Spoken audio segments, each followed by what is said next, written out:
గుజరాత్ ప్రమాదం తరహానే, విమాన ప్రమాదం తరహానే 1996లో కూడా ఒక ఘటన జరిగింది హర్యానాలో. సౌదీ అరేబియాకు చెందిన విమానం అలాగే కజకిస్తాన్కు చెందిన విమానం రెండు ఢీకొన్నాయి.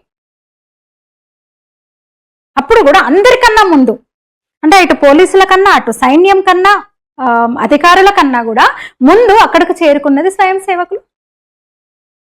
చార్ఖీ దాద్రి ఆ ప్రాంతం అక్కడ జరిగింది. ఇది రెండు విమానాలు ఢీకొని అక్కడ కుప్పగూలితే ముందు అక్కడ చేరుకుని సహాయక కార్యక్రమాలు మొదలు పెట్టింది స్వయం సేవకులు, ఆర్ఎస్ఎస్ కార్యకర్తలు, సేవాభారతి కార్యకర్తలు.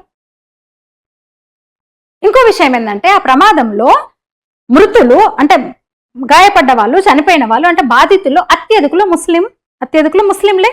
ఎందుకంటే సౌదీ అరేబియా నుంచి వస్తున్న విమానం అది.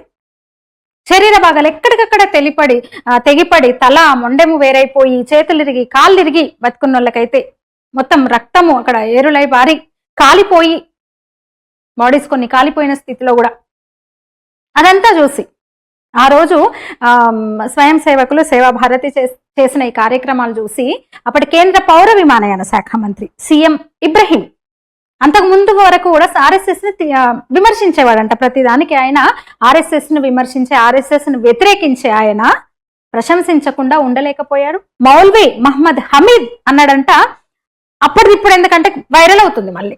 ఘటనా స్థలానికి వచ్చిందే స్వయం సేవకులు, అందులో ఉన్న చనిపోయిన ముస్లింలను, గాయపడిన వాళ్ళను అంటే క్షతగాత్రులను కూడా, అలాగే మృతుల బంధువులను కూడా, సంబంధికులు వస్తే కూడా వాళ్ళకి అన్ని విధాలుగా చూసుకున్నది స్వయం సేవకులే అంటూ మళ్ళీ ఆ పాతయాన్ని వస్తున్న క్రమంలో నాటి మౌల్వీ అన్న మాటలు అలాగే మసీదులోకి తీసుకెళ్లి మరి స్వయం సేవకులను సత్కరించిన దీనికి సంబంధించిన పేపర్ క్లిప్పింగ్స్ అన్ని ఇప్పుడు వైరల్ అవుతున్నాయి అన్నమాట.